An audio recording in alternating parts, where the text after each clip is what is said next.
Welcome into the Locked On Packers midweek squad show. My name is Brandon Sneide, host of the Locked On Brewers podcast, as well as a squad show here on the Locked On Packers. Joe Flacco can't beat this Packers team twice in 1 year, can he? I'm Peter Bukowski, host of Locked On Packers. And this Packers defense, speaking of Joe Flacco, can win this game by themselves. I'm Jason Hirschhorn of The Leap, and I echo both of those thoughts and feel like we need to have a deeper discussion about, is Joe Flacco even an improvement over what the Bengals had before? My name is Grant Bills. I agree with all of those things, and I would just like to make it known that I still believe in Samori Toure. Go Pack Go! It's the Packers Squad. Everything Green Bay Packers every week, covering all the big hits and game-changing plays from Titletown. The way only the Locked On Podcast Network can. From the frozen tundra with all the cheeseheads, the Packers Squad Show starts now.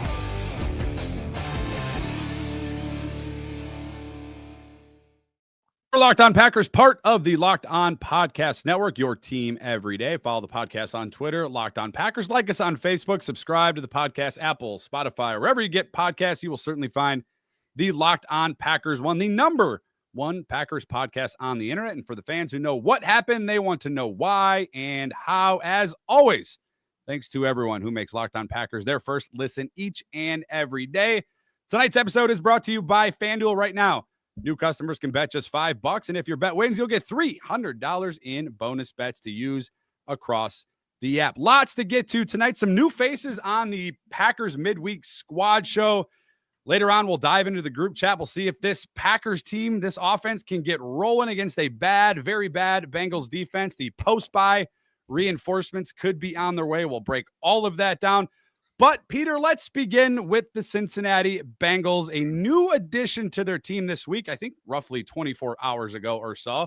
We saw Jake Browning look like the train wreck out there, and well, the Bengals did. They agreed with that. They go out and make a trade for a quarterback. The Packers have already seen this season 42-year-old Joe Flacco. Your thoughts, Peter, on this Bengals team ahead of the Packers, the Bengals losing to the Lions in week 5, the Packers on a bye week. Is this a perfect opportunity for this team to get going in the second half of their season? Yeah, well, I just like to start with the personal attack on a 40-something handsome bearded man being washed. I don't like the implication. I don't like the implication there, Brandon. No, this Joe Flacco has scared Packers fans. It's embarrassing. It's embarrassing that so many Packer fans are scared of Joe Flacco after what happened in the first game. Joe Flacco stinks. He got benched for a rookie who was going to have to go 3,000 miles and play Brian Flores. And the Browns thought that guy is a better gives us a better chance to win than Joe freaking Flacco. And there are Packer fans out there scared of it. I don't understand it. But Jake Browning was terrible. Joe Flacco was an upgrade in the sense that I guess anything is better than Jake Browning. But to Jason's point in the open, why are we supposed to think he's going to be meaningfully better, Jason? I don't see it. I'm not even sure that he's better on the margins. And I wrote about this for The Leap. There are certain things that Joe Flacco ostensibly brings, right? Like tons of experience, one of the most experienced quarterbacks currently going.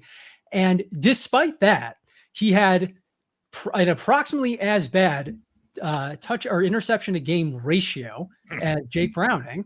And this is someone who got benched for a rookie. And I think there's another factor here that isn't really being discussed. I don't just mean on this show. I mean, in general, one of the things that Jake Browning could do, not super well, but better than Joe Flacco, is move around and create some additional opportunities. And Joe Flacco has, and I'm going to let you guys guess, do you know how many runs of 10 plus yards he has had over the past 5 years? 2. We got a 2. Anyone else want to guess? 0. 1. You cut the difference and you're right. The answer is 1. One run of more than 10 yards since 2019. And obviously he's one of the oldest players currently going in the league, so you don't expect that to go up anytime soon. This is someone who's going to be a pocket passer, someone who's going to have to make whatever he's going to make happen occur within the first 2.5 to 5 seconds of any given play behind a bad offensive line that looks at Lucas Patrick coming off of IR as a potential improvement. And this is supposed to be the guy that's going to bridge the gap between where the Bengals are right now and when Joe Burrow could plausibly return from his turf toe injury.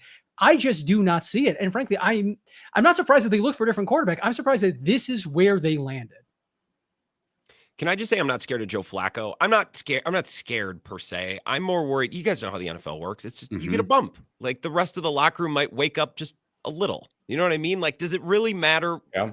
Does it really matter? Like you're changing to anyone. And I could see a world in which Joe Flacco gets in there and just talks to Jamar Chase and T. Higgins. It's like, it's just coming your way all day. And that reinvigorates them a little bit. He's able to huck a couple more balls up to them. I still think the Packers should win, but that's more my concern, not about the person, Joe Flacco, the idea, not even the idea of Joe Flacco, the idea of a new quarterback, period. Like, I think that's wouldn't that have been the plan if you're Jake Browning? Like, isn't it just always find number 1 or find number 5? Like, I don't know why that wouldn't have been the plan before. And part of this is Brandon, like, I think Zach Taylor is not a very good coach. He is riding a heavy wave off of a Super Bowl appearance in 2021. And I have this entire time gone, I don't think he's very good. I don't know what he does particularly well. The offense is built around what Joe Burrow does well. If Joe Burrow's not out there, the offense is different and bad. You should be able to put together a functional NFL offense with Jamar Chase and T. Higgins. And guys, the last 3 games, 48-3, 28-3, and 28-3 at various points in those games. They were non-competitive NFL teams with Jamar Chase and T. Higgins.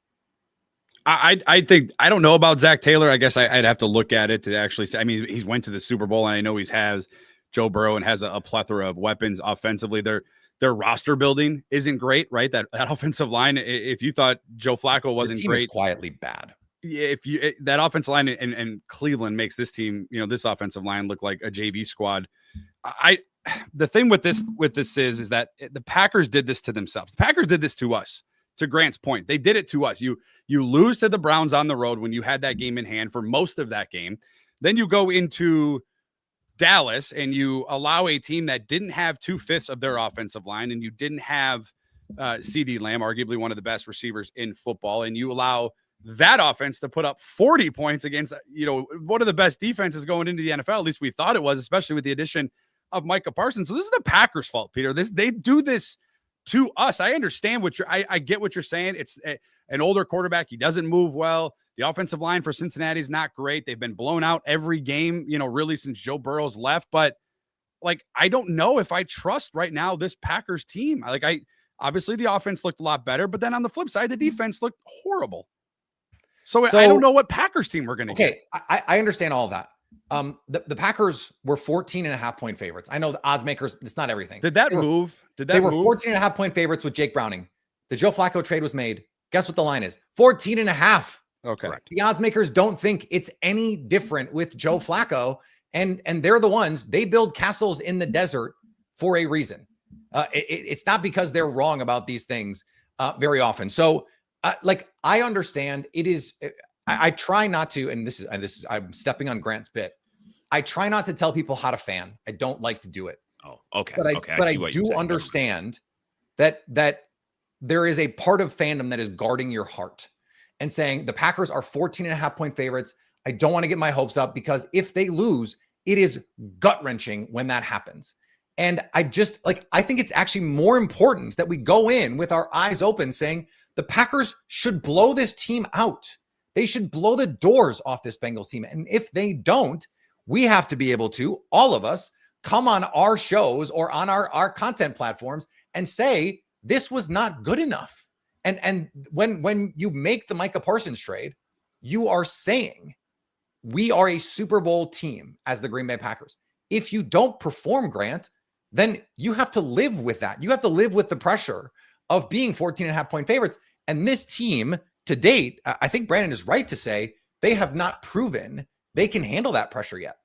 The collection of players, I think, puts them in a group of Super Bowl contenders. The roster and the collection of players. As a unit, as a collective, they have not shown that they can stomp bad opponents. The Lions have showed that. I mean, shoot, when Dak Prescott and Mike McCarthy were at their best, they were a machine that covered huge spreads at home against lesser teams. Some teams just have that thing, And I think lesser teams have had that thing. The Packers don't currently have that thing, and maybe they show that thing this weekend. But up until this point, like you're right, it's more of a Packers thing. I think they're really good, and they're a Super Bowl contender, but they have not shown to be a team that I can just I put the money on it. They're going to cover a 2-touchdown spread. And I don't know why that is. Maybe we can talk about the makeup or the personality or the coaching or whatever it is, but they don't have that thing, at least not yet.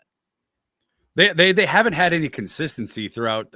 After the first 2 weeks, Peter, we're sitting here, we're talking about, man, we're looking at the schedule like they could go into that game against Philly and maybe be undefeated. Like we were getting ahead of our skis because of the things that we saw. But it was even that first 2 weeks, right? Like the defense was fantastic. The Lions didn't score a touchdown until 55 seconds were left in that game. Same thing for Washington. Both of those games were in hand for the Packers. But then the offense were just leaving too much meat on the bone, right? Like we're like, man, Jordan Love missing some throws in that game. They haven't put it together. I know Matt LaFleur talked in his press conference. I think it was today, maybe it was yesterday. All my days are gelling together now, but he was talking about one of the biggest things they did in the bye week was that self-reflection, and they just haven't put up a full complementary game of football together. And until they do that, but like, here's the thing about that. Didn't Matt LaFleur say that all of last season? Mm-hmm. Hey, we still haven't put 60 minutes together. Well, that's your job, Matt LaFleur. That's why I'm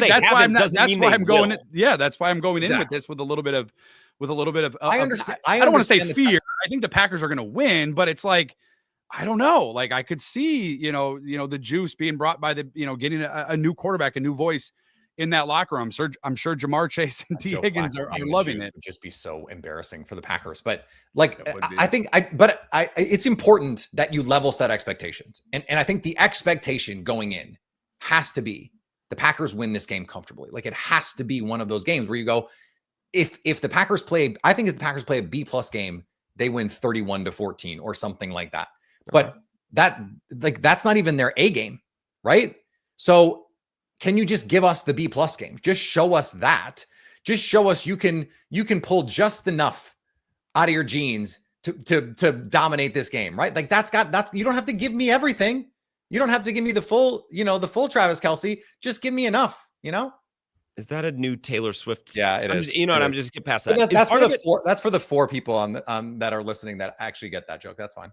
Is part of it the lack this year, at least, of a running game? Like look at the Lions. They could go into a game against Cincinnati. I don't remember. That game was in Cincinnati, right? Correct. I think last weekend. Correct. Yeah. Yep. Correct. And even when a drive stalled because of a penalty or whatever, it's like, okay, we'll just give it to Jahmyr Gibbs and David Montgomery and we'll run it for 6 yards. And I think that's a big part of smashing thoroughly from start to finish a bad team. And the Packers really haven't shown the ability to do that. Part of that is injuries, execution a little bit too. That's one of the bigger things I'm looking at this weekend, regardless of final score. Like if they struggle to run the ball with any sort of consistency this weekend, I'm going to start to wonder when they're going to be able to do it. Does that make sense? Yeah. We've been asking that question for a few weeks, Grant. I asked it going into the Dallas game because of that defense for the Dallas Cowboys wasn't very good. Now I will say that, Josh Jacobs led the team in rushing and receiving in that game. So he got going in the right direction, but Peter, Matt LaFleur, 3-3 out of the bye week, 3-3 for a guy that has a lot of self-reflection and a lot of self-coaching and self-scouting. Doesn't feel very comfortable coming out of a bye week, 3-3 since taking over in Green Bay. Grant's point on the running game is one that I think about a lot with the Lions because they're so annoying in that on 3rd and 10, they can hand the ball to Jahmyr Gibbs, and now it's 4th and 3. And guess what they're going to do? Go for it. Mm-hmm. They're going to go for it. And the Packers don't play that way. And I think part of the reason that they smash, and I've joked about them being front runners, but one of the reasons why they smash everybody, the Detroit Lions, is because of that. Even when they run the ball, they can get to 4th and 4, 4th and 3, and then they're going to go for it and probably going to get it more often than not. And then that's going to lead to touchdowns. It's more to me about a mindset. I had someone say something to me on social media that has lived rent-free in my mind since they said it. The Lions play like they want to embarrass you, and the Packers play like they don't want to embarrass the other team. And not like they don't want to win, not like they're not trying to win Super Bowls, but just like play down. We want to beat you, but we want to beat you politely. It's like a Midwest nice thing kind of thing. It's like that's not how fans want it to be. And I don't know how you change that part of it. Like, Jason, do you think there needs to be a mindset redirection here? I'm not entirely sure what the current direction is on that front, because this is a coach that, if you go back to not even more than 2 years ago, was approaching those kind of decisions very, very differently. Sure. He was woke. He was once upon a time. He was progressive in the way that he made these decisions. Yeah. And we're not talking about like, oh, that was like the first year of him as a head coach and then he changed. Like, he was that way for longer than he wasn't. So it comes down to, is it a trust issue between LaFleur and some element of the offense, whether that's the quarterback, whether that's the entire unit, whether it's the youth and inexperience, relatively speaking, of the receiving core? Or is it like a Matt LaFleur thing that he got burned one too many times in his mind and he has permanently changed? This is a coaching tree that, for all of the things that it does well, seems to struggle with kick-go decisions. Yeah. And LaFleur was the exception for a long time, and now he's more in line with the rest of that group. So I don't. By the way, really Zach Taylor is know the worst of that group. He is the worst at it and has been the worst in the NFL at it over the last couple of years. Yeah, so it's a combination of variables that I don't think we can just quickly sum up, but it's going to be impactful the rest of the season. It's going to be impactful this week in all likelihood. The Packers will probably find themselves in a kick-go situation, and maybe the bye week and the opportunity to self-reflect will push him more in the direction that he was previously going in. Maybe not. Maybe we'll have more evidence that this is the new Matt LaFleur. Can I just say on the Cowboys game very quickly? I got a lot of comments on my show and on our midday show, Bills, where it's like, oh, Matt LaFleur, he was playing the Cowboys game not to lose. I think he was playing to win. I just think he did a very bad job. Like, I think that's how I read the end of the Cowboys game. Like, I think he had the right idea and just executed it terribly, which I think might actually be worse. I'm not sure. I'm struggling with that. Grant, I was going to ask you if how much you thought, because I think actually you and I talked about this on your show, how much of the kick-go decision-making stuff and the aggressive mindset stuff, the change that Jason talked about. I get this question all the time, and I don't have a good answer.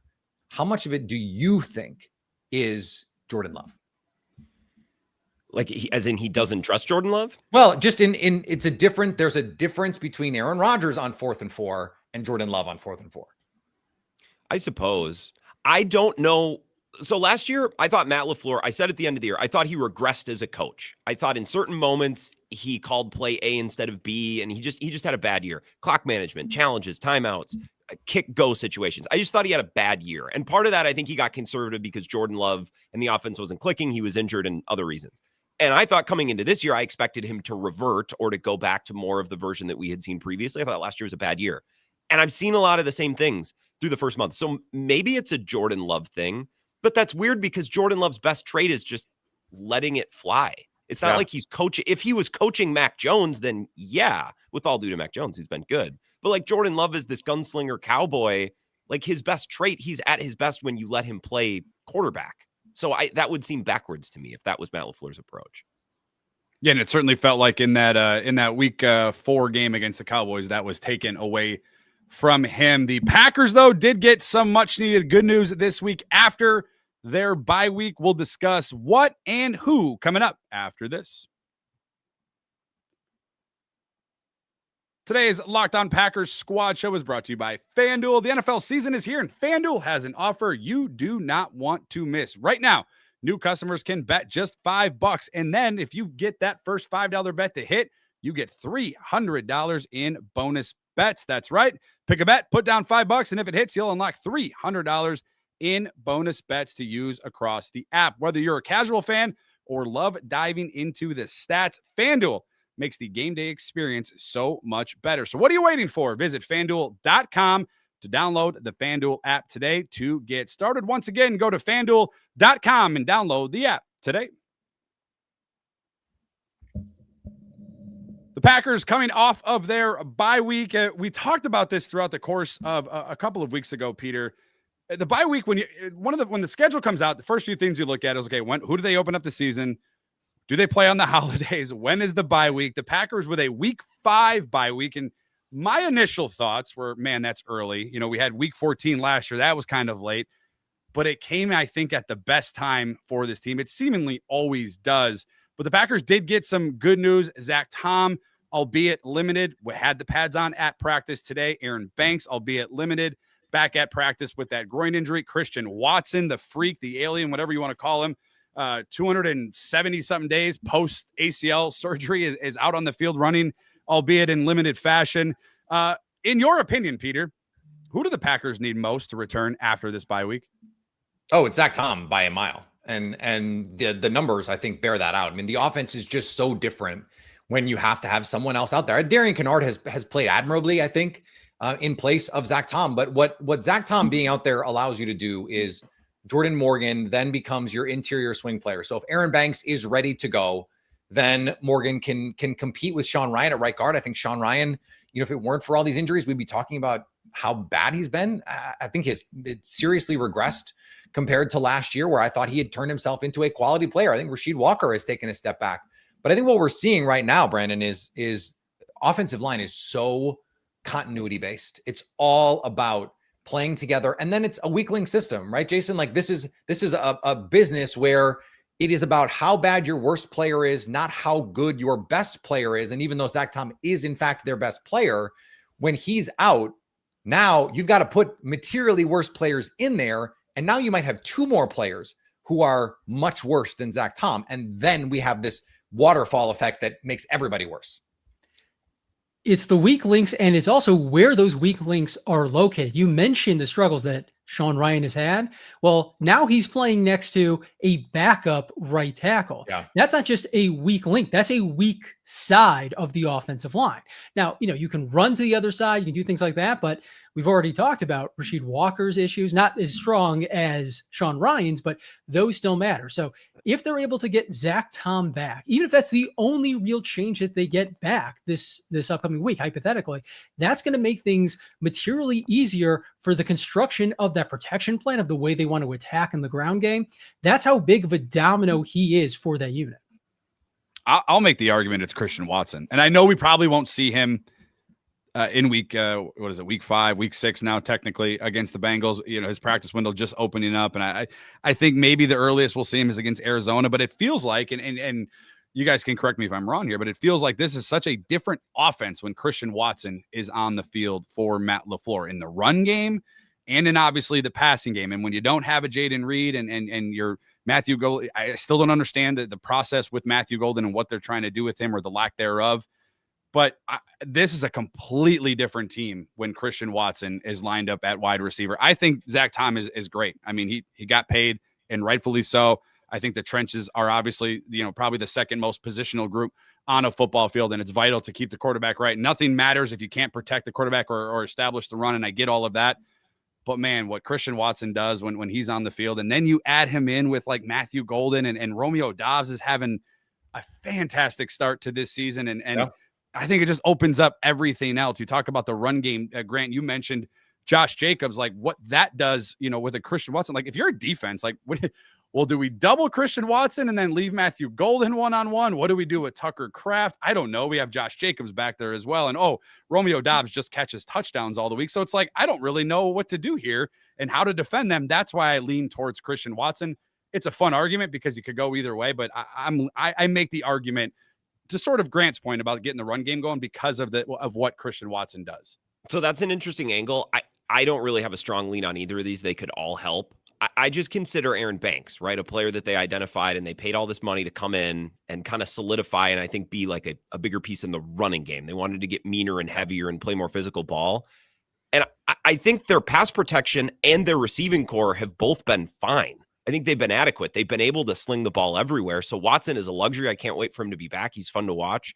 They've been able to pass protect without Zach Tom, sans the Browns game, mostly because Jordan Love is very good at sack avoiding. I think Matt LaFleur's best attribute, like if I was making a list of here's the things that Matt LaFleur brings to your team if you hire him as your head coach and play caller, I think the number one thing he brings is a complex running scheme that does a lot of different things and it builds on itself. I think that's his best trait.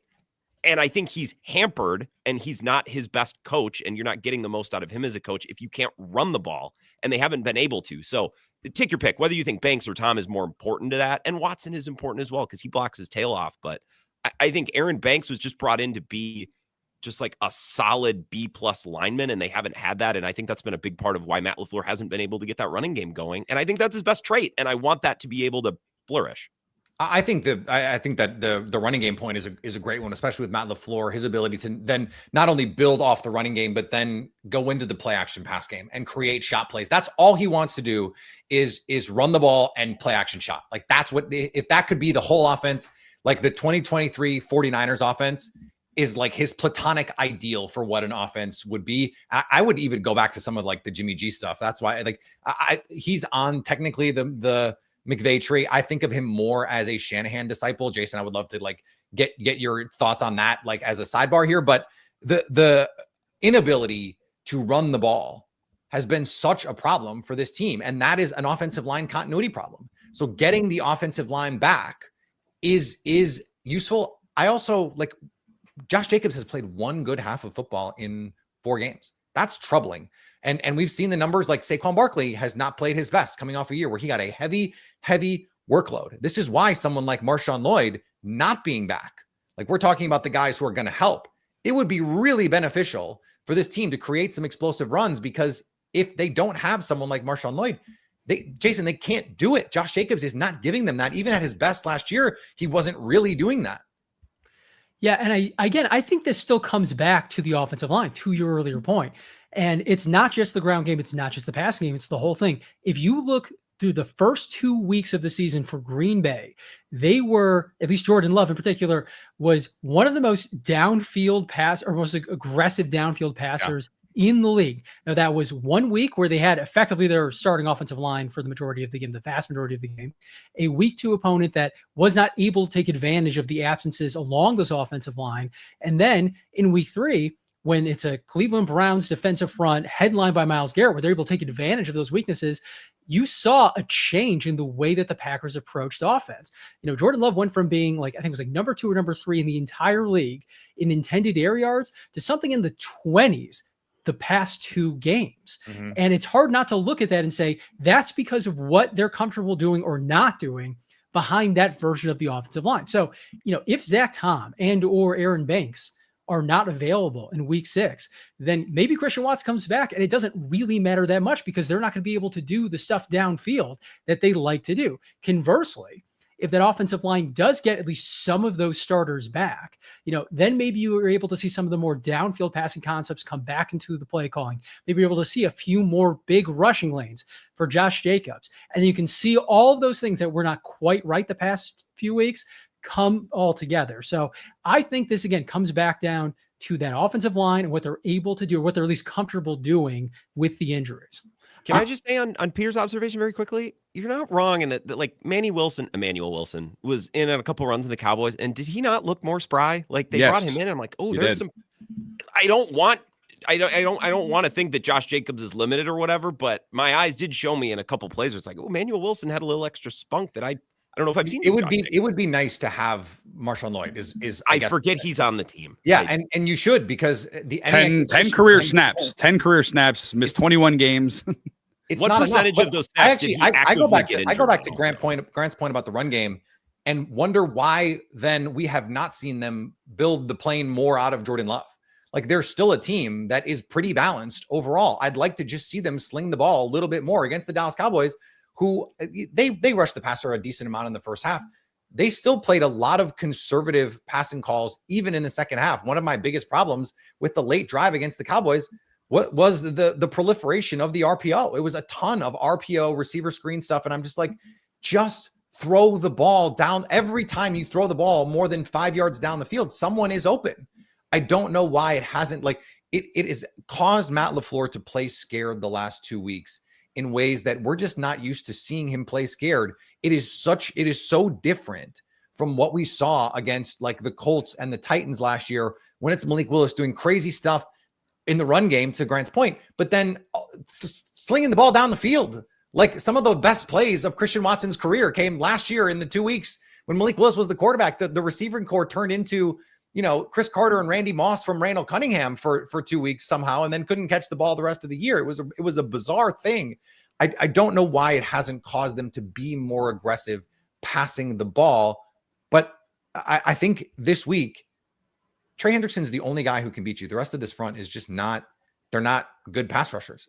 And so you can't be, that's why having Zach Tom, I think, would cause Matt LaFleur, Brandon, to revert to what we saw the first 2 weeks when he's just like, I think we can block everything up. Let's just take a bunch of shots down the field. I'm fine. I would live. I told you this after the Cowboys tie in week 4 that I would go down with the ship sinking if I knew that the Packers were trying to go in and win that game through Jordan Love. Like he's the reason you were in that position. It wasn't the pitch to Emmanuel Wilson that got you to where you were. It wasn't the bubble screen to Matthew Golden, which I wish they would just throw away. And hopefully after the bye week, they do. Yeah. Like it wasn't the run up the middle from Josh Jacobs, in overtime that got you to where you were. Put the ball in Jordan Love's hands, man. You paid him the money. This is a quarterback driven league. Give him that opportunity. I understand what happened in Cleveland. I understand he made a mistake and Grant Delpit made a heck of a play on the ball, and the Packers ended up losing that game. Special teams again played a factor in that game as well, but I just want them to put the ball. I want Matt LaFleur to just put it all in Jordan Love's hands. And maybe that helps out Josh Jacobs. Maybe that helps out the running game. Maybe that helps out the offensive line going forward. Obviously, health is the most important thing with all of that. But I want them to put it into Jordan Love's hands. How many times, Peter, have we talked about this year? Certainly in weeks 1 and week 2, after those games, we're like, man, Jordan Love really in control of that offense. And they won the game and they dominated that game. Yeah, they left points on the board, but it felt like it was Jordan Love's offense, like it was Jordan Love's, and we've seen that maturation from Aaron Rodgers after his year 3 start going into year 4, and how much the step that he took. We're not going to be able to see if Jordan Love can make that step if he's not given a platform to walk on. And if you look at the clean pocket numbers, he's the best quarterback in the NFL. Correct. So it's like when he has time, he's been outstanding, and those are the sticky numbers. Like I was having a conversation with another Packers media pal, and we're like, why is it that the pressure numbers are so weird this year? And I'm like, because pressure numbers are volatile. They're wildly volatile. Like Matt Stafford is the perfect example. Sometimes some games against pressure, he looks like he cannot miss. He looks like he's playing, the NBA Jam or something. Like everything is great. And then other games, he throws 3 bad interceptions. You're just like, what is happening here exactly? It's really volatile. The sticky stats are clean pocket performance. And that's where I feel like he's taken the leap this year. And I want Matt LaFleur to believe it. Believe what you see. Jags is not here. But and hopefully he will be on Sunday. But he always says when they show you who they are, when they put it on tape, believe them. And I think that's something that Matt LaFleur could take a little bit more with Jordan Love. Just let Love cook is what I'm saying. There have been games like the Browns game. People thought that Matt LaFleur played scared at the end, which I think is ridiculous because they're on the 20. Like, dude, if you can't trust Brandon McManus to hit what would have amounted to a 40-something yard field goal to win a game, like, come on. But Jordan Love had just thrown a bad pick, and that game was a disaster. Like, the idea is let's do as little as possible to get out of here. All right. The Cowboys game, the statistic was Jordan Love had led either a go-ahead or tying drive 4 separate times between overtime and the fourth quarter. Like, what data or what experience did Matt LaFleur have in that game to think, actually, I don't know, man, RPOs and like behind the line of scrimmage stuff. Like there are games where it's like, all right, Jordan Love's been a little loose. I'm going to adjust my play calls. The Cowboys game was the opposite of that. Correct. And I had he seen something to make him back off, I'd get it, but I don't know what he was watching. Which, again, leads me to believe that he wasn't actually being conservative. He was being aggressive, and he was just being very bad at it, which I, again, think is worse. Could be a goal. Maybe something to that, actually. Go ahead. So to all of these points that were just made about Matt LaFleur and the play calling, what he's doing with Jordan Love, because I track these things. Last season, obviously, an overall pretty good year for the offense, even had some limitations with Love's injury in the first half. The dagger concept, one of the core concepts that the Packers have run during the LaFleur era, they ran it 62 total times by my charting, an average of about 3.4 per game. This is one of their key downfield deep passing concepts. They have run it to date this season 3 times. Whoa. If you're going to put a lot of trust into Jordan Love, that's the kind of concept that should be a regular piece of the offense. That's something that you're running less times over the course of the season than you used to average per game in 2024. So I really think that synthesizes all of these points. If they're going to put faith in Jordan Love, and I think the numbers bear out that they should, that's the kind of thing that you should see increased in not just this upcoming game, but all of the games beyond that. I was excited to see you come on the show, Jason. I thought you were going to make me feel better going into this week against the Bengals, and now I'm leaving feeling not so great heading into the matchup against the Bengals. So thank you for that. It could be a goal. Go ahead. You got something? Oh, Peter? I said glad to be of service. I'm glad you're here. It could be a golden opportunity for this Packers offense. Coming up after this break, we'll take a look at how this Packers offense, including Jordan Love, will hear from the quarterback and how they should attack the Cincinnati Bengals defense. That's coming up right after this. I'm Cody Rourke from Locked On Broncos, and this episode is brought to you by Peloton. Peloton is shaping the future of fitness with the brand new Peloton Cross-Training Tread Plus, powered by Peloton IQ. This is Peloton's most advanced equipment yet, giving you real-time guidance and endless ways to move, whether you're running, lifting, or you're cross-training with your favorite instructors like Alex Toussaint. It's training reimagined to make your workout more personal. Peloton is built for breakthroughs with features that help you plan, stay motivated, and hit peak performance. You can let yourself run, lift, flex, and go while Peloton handles all the rest. Plus, Peloton IQ provides real-time strength coaching, tracking your progress and suggesting weights that challenge you so you can get stronger. Plus, the new movement tracking camera, it counts your reps and corrects your form in real time, making sure every rep is safer and smarter. So let yourself run, lift, flex, push, and go. Explore the new Peloton Cross-Training Tread Plus at onepeloton.com. Into the group chat we go, a segment here on the Locked On Packers Squad Show. Each week, we bring you into our group chat, tell you about the things that we're talking about. And the number that sticks out to me, Grant, I'll start with you, is 37.6. That is what the Bengals defense has given up on average over the last 3 weeks. A golden opportunity for this Packers team to put up some points at home, coming off of a bye week, hopefully getting some reinforcements, as we have talked about, including Zach Tom and Aaron Banks. How does this Packers team put up points against this Bengals defense going into Sunday's game? How do they put up points? I think they're going to try to come out and establish the run game. And I think Packers fans are going to be annoyed. I think they're going to go run, pass if they need to, run, pass. And it might be painstaking. We just spent 15 minutes talking about they need to pass the ball more, and Grant starts with they're going to come out and run the ball. Like I think you're probably right. Grant, like it's one of those funny things. I think they're going to try. And I hope it's just like nicely balanced. I think a lot of head coaches like, we need to run to set up the pass. When actually in a lot of instances, I think you're better off passing to set up the run, depending on the opponent and the situation. I think that's what they're going to do. And I think they should be able to do it. It's just not going to be this laser light show, maybe off the jump, because I do think they need to get Josh Jacobs in this running game going. And as long as they can avoid procedural penalties and turnovers early, which do not derail them for the rest of the game, but we've shown that those issues can like cause a hiccup, like half a quarter. You know what I mean? Like 2021, they'd have an issue with Rodgers and the rest of the game was shot. Mercedes Lewis fumbles that ball and they're just cooked. With this team, it's more like, all right, the next half of a quarter, it's a hiccup. So I think they'll try to run the ball and assume they avoid like procedural issues and stuff early on. Like I think they'll put up plenty of points doing that. It might just not be the laser light show that we're talking about or that fans want. Well, Tim Boyle's not in the building, so that's part of the problem. No, that's true. Or the other guy. Who's the guy who took the knee? I can't believe I'm actually Kurt spacing Benkert. on his name. Kurt Benkert. They should bring him in as a consultant. He seems to have lots of good ideas. Yeah, he likes LaFleur from what I see. Peter, in our group chat, you were asking Coach, how he would attack this defense. He said base first down, second, depending on the distance and pressure. How do you see this one playing out for Matt LaFleur and the Green Bay Packers offense? Well, I wonder. What I was trying to get some info from Coach is he used to coach with Al Golden. Jeff Jagodzinski did, and so I was like, okay, so in a perfect world, how would he want to play defense? The problem is with this Bengals team, he does not play in a perfect world. This Bengals defense is bad, and the personnel is not very good, and they just don't have impact players. This is something that on our Thursday crossover show with James Rapine, we talked about. Like they just don't have the players who tilt the field, and it's why letting Jesse Bates go is so impactful. We've seen it right now in Green Bay.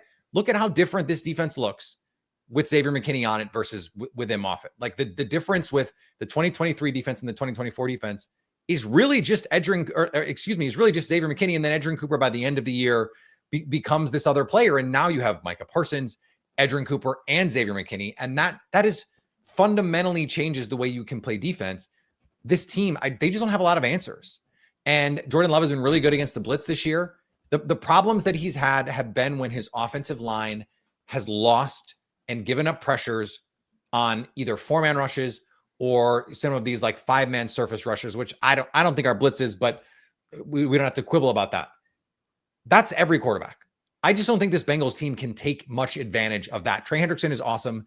And I think they'll have a good plan. You can't play scared of Trey Hendrickson.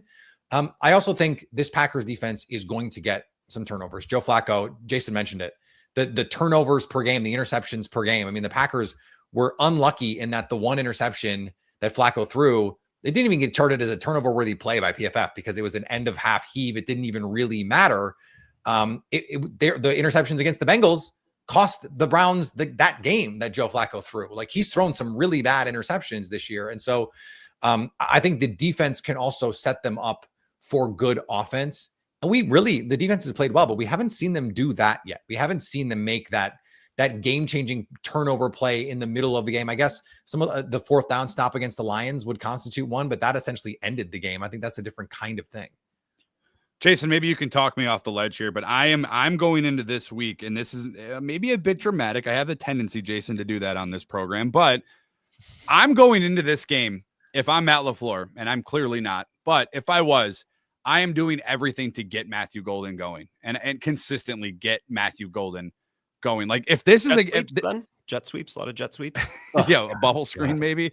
Matt LaFleur doesn't do that, so Jason. Like, that's not a Matt LaFleur thing. It's not, but I would make it a priority to get him going and be featured on this offense. Look what it did when they did it to Tucker Kraft. Like, it opened up a new level for this offense after they got Tucker Kraft going, and obviously you had, outside weapons with Watson and Romeo Doubs. But Matthew Golden, to me, this is this week. And I'm not saying that the Packers are going to roll. I mean, I know they're 14.5-point favorites, and I know they're the better team, and I know, they should win this game. But this feels like this part of the schedule feels like a good opportunity to get Matthew Golden going, get him comfortable in your offense, so he's ready to go when you welcome in the Eagles on Monday Night Football, and you go to Detroit for Thanksgiving, and when those games start to matter, where you're not trying to acclimate him to the offense. Because I look down in Tampa Bay, Jason, and I get freaking jealous of Emeka Egbuka just tearing the ceiling off of every stadium he's playing at, catching touchdown after touchdown after touchdown. And I'm looking at him, and I'm like,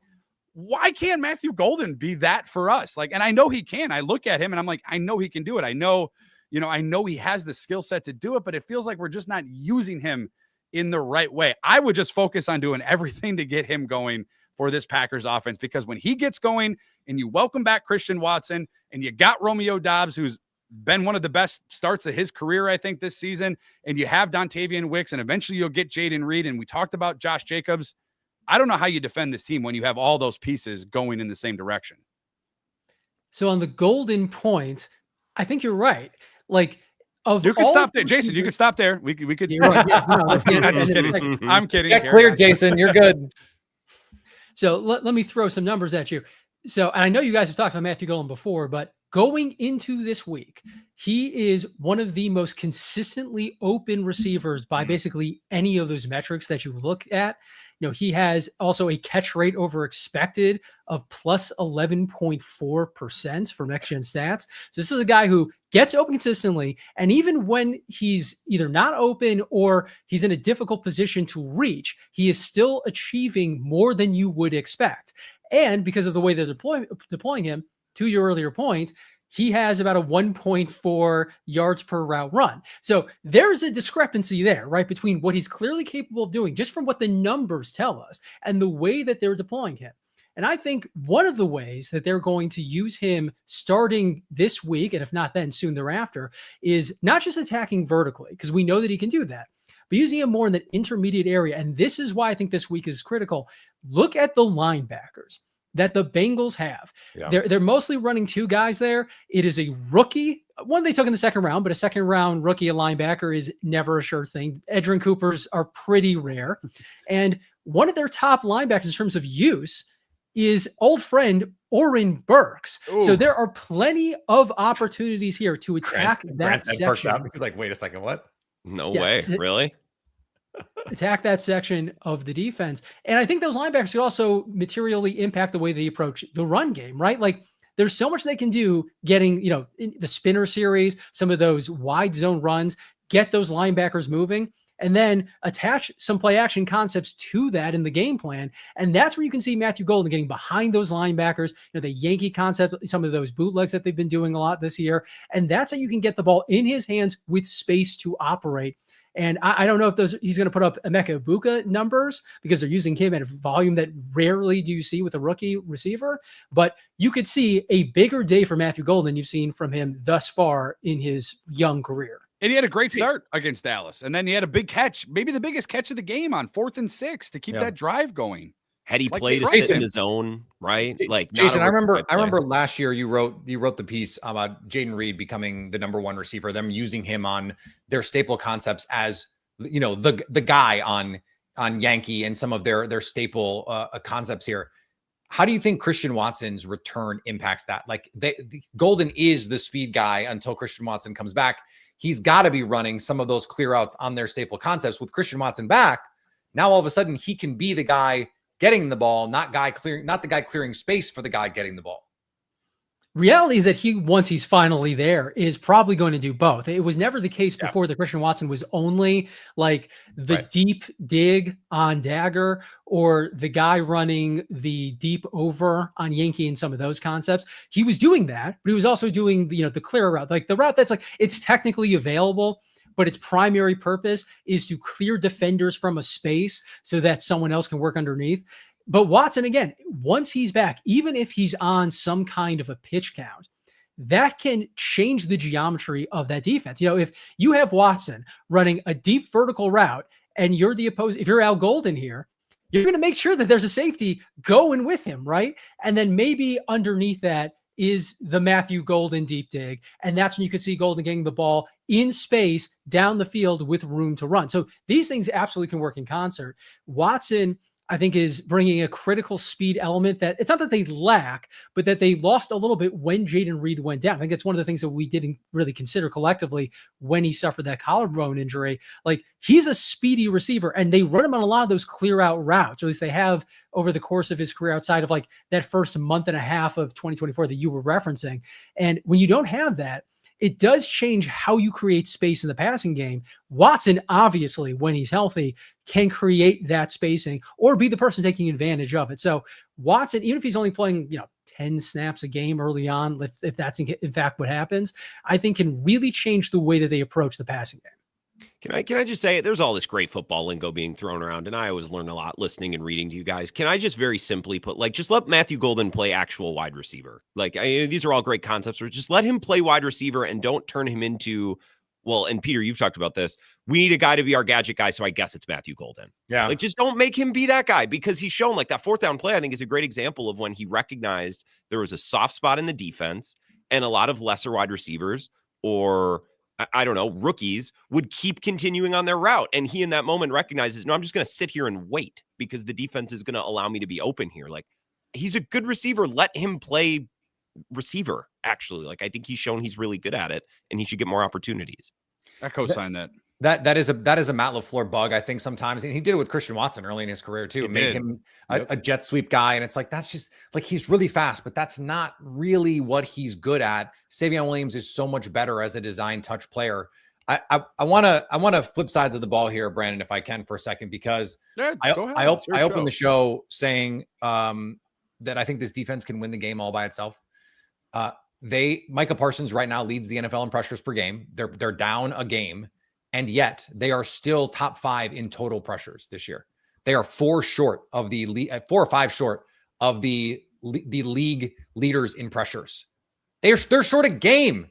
That tells me everything I need to know about the way this defense can attack an offensive line. And I feel for Joe Flacco in a way, because I made this joke, and I'll borrow it here. He had to thought if he was getting traded from Cleveland, it had to be somewhere with a better offensive line. And he got traded to the one place by the charting that has a worse offensive line than Cleveland has. And so it's I'm getting too old for this. He is too old to play behind an offensive line this bad. And because, as Jason mentioned at the top, he can't move the same way. He's not going to be, hey, play action rollout, play action boot, all the stuff that is core to the way the Packers use someone like Jordan Love. He can't do that. One of the big reasons he was benched is because he can't do that. He can't move. And this is going to be, this is the Lions going after the injured gazelle on the Serengeti. Like that's what we're going to see. Be careful because we use that term ahead of the Browns game. But he averaged less than 4 yards an attempt in that game. Like the ball came out fast. He was bad in that game. And guys, remember, just going back to the other side of the ball, the one game this season where Joe Flacco had more than 200 yards passing, he had 290 yards passing. You know what he played? The Cincinnati freaking Bengals. Interesting. Good stat, Peter. The show here, only an hour long. There is always so much that we get to, but sometimes there's things that we forget. Up next, our extra points before our predictions ahead of week 6.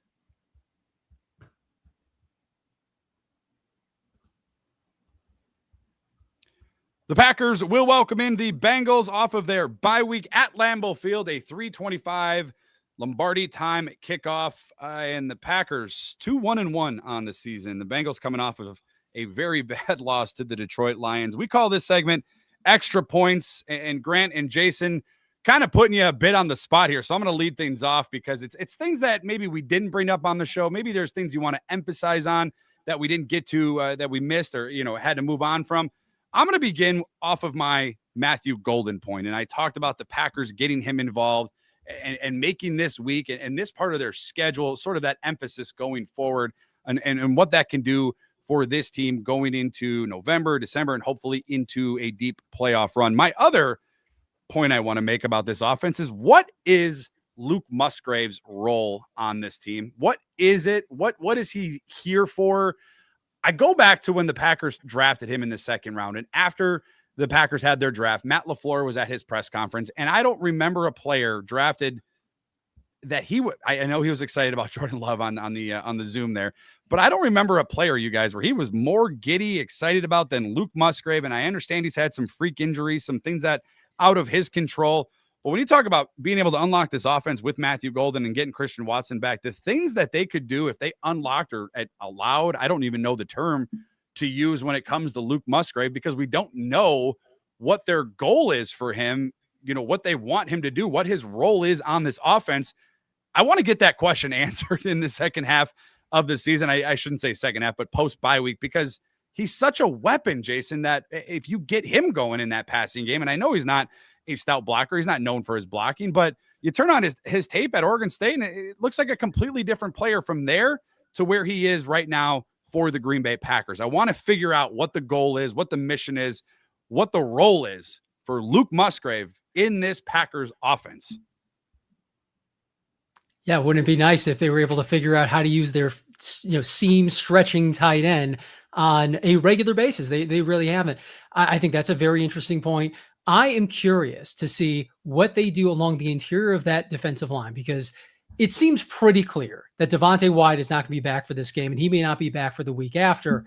And great point. I am curious what they do to replace him. Now, you just look at the depth and say, okay, well, they have Carl Brooks, they have Colby Wooden. Those are the two guys they're going to slot in. But those guys are actually already pretty close, or were prior to Wyatt's injury, pretty close to like the max snaps you would want to have players with those body types playing. There's just not a lot more you can put on their plate from a workload standpoint. So then it's a question of, okay, what can they reasonably expect from Nazir Stackhouse and Warren Brinson? Stackhouse is playing like 10-ish snaps a game. And the more that they've played him, including this past game, when he had to play after Wyatt went out, the more he played, the worse it got, both in terms of rushing the passer and defending the run. It's just not someone who looks like he's ready to handle, a big workload yet. Warren Brinson has not suited up for a game yet. That will presumably change this weekend, but what can they do with those guys so that they're not overworking Carl Brooks and Colby Wooden? Because that is the one thing that they cannot afford to do. They have enough bodies to take care of the run game against this offensive line unless they get overworked. And they can have a situation like you saw against the Dallas Cowboys, where you have the superior talent along the interior in the trenches, but they're so exhausted that it doesn't matter. So how are they going to spell Wooden and Brooks? How are they going to maybe move some of those guys from the exterior into the middle, whether that's Lucas Van Ness or Rashawn Gary, to try to keep that snap count manageable? Those are the things I'm curious about, because this is the week when you can experiment.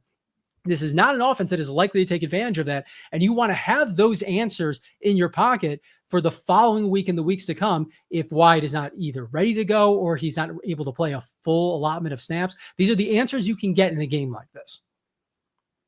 I really like that take. Peter, do you want to go or do you want me to? Do you want to be the anchor? Go ahead. Are you sure? You seemed excited to go. He was ready to go. Peter looked like he was ready to. But I'm trying to be a hospitable guest. FHB, family holds back here, but we're all family. Brandon said at the beginning that I think the very first episode we did of the squad show, Brandon said he believed that by the end of the season, we'd be talking about Edgerrin Cooper as maybe the best linebacker in the NFL. And through a week or two, I think that looked prescient. And we haven't seen it over the last couple of weeks. And he had one of the worst games of, I think the worst game of his career. Yeah. They have not used him as a pass rusher the way that I thought they were going to. They have not unlocked that part of his game fully this season. They used him, I think, more creatively last year as a blitzer. I wanted to see him standing up in the A gap more with Micah Parsons and doing those kinds of things. I want to see that version of Edgerrin Cooper, the guy we saw at the end of last year, who was flying around with his hair on fire, who Jason and I agreed in one of our last, debriefs of the seasons, agreed was the most impactful defender on the Packers last year by the end of the season. Mm-hmm. In a year where Xavier McKinney was an all-pro. We just haven't seen that guy consistently. And that is, look, progress is not always linear. And there are going to be times when young players, especially, he is a young player, goes through some of these peaks and valleys. I want to see him get back to that high level. And are there things Jeff Hafley is going to do this week, especially Jason mentioned, against the interior of this offensive line, where you can create some confusion, where you can get some free rushers? Like Rashawn Gary had a sack against the Browns. I went back and watched. They only had 2 sacks in that game, but there were a couple of times they had free rushers in Flacco's face, and he either got the ball away or in the one case, Rashawn Gary got him. Can you use Edgerrin Cooper that way and fully unlock his potential as a multi level impact defender? I'll talk about special teams. I did an hour on this earlier on our midday show today. Part of my job. More to say? What was that? And you have more to say? Well, I'm rehashing some of this material. Okay. I'm honing it. I've been honing it, and now it's perfectly honed in. I love it. So I watched Matt LaFleur's presser today, and I just don't love the explanation of his goal on special teams being, well, we just need to avoid the catastrophic errors. They do. They absolutely do. And they're not at a point where they can avoid those catastrophic errors. I'd like for a Super Bowl contending team to aim a little bit higher than that. There's such these wide swaths of field position that are exchanged on kickoffs and on punts, and how many NFL games, that's why they're so hard to pick and bet, come down to the wire, 2 points. We've seen it in each of the last 2 weeks or 2 games between Cleveland and Dallas. So I don't know. I just thought that was, I would like a slightly higher bar. He was also asked by Tom Silverstein, like, do you think you need to practice more? And he kind of was like, nah, we just moved guys around and put new guys in there. And I'm listening at home like, well, that sounds like an even better reason to practice a little bit more. And I contrasted that with what Mike Vrabel said in his postgame presser on Sunday night after Borregales hits that 52-yarder. The Packers couldn't hit a 40-something yarder. And he's like, yeah, you'd think these guys would want to slack off during field goal block drills in the middle of practice on a Wednesday, but they don't. They're clear. It's clear how much it means to them because, and he might have been, it's easy to say this after you hit a game winner, but look at how many kicks are blocked, and we treat all of those reps like they're game winners. And when it came to pass on Sunday Night Football in the biggest win for our organization probably since Brady was there. So I don't know. I just, there's been a lot written and a lot said. There's been a big to-do about how it's not a Rich Bisaccia issue. It's an organizational issue. And I was just, I was listening to Matt LaFleur's presser through that lens. And it's one begets the other. I think I'm using that correctly. For sure. Yeah. I couldn't help but come away from Matt LaFleur's presser earlier today with that conclusion. Around the horn, Jason, we'll begin with you. Packers welcoming in the Bengals, 14.5-point favorites. I think we're all going to be on the Packers bandwagon here, but what's your final score prediction, Jason, for Sunday's afternoon matchup? I do see this being the get-right game that it probably should be for a team with Super Bowl aspirations. This is a Bengals team that made a major quarterback change 5 minutes ago. This was an offense that was struggling independent of who was playing quarterback after Joe Burrow went down. This is offensive line that is hoping to get Lucas Patrick back. And it's a defense that ranks near the very bottom of the league in basically every important metric that you look at. So, the 14.5 line seems really, really high for anything in the NFL.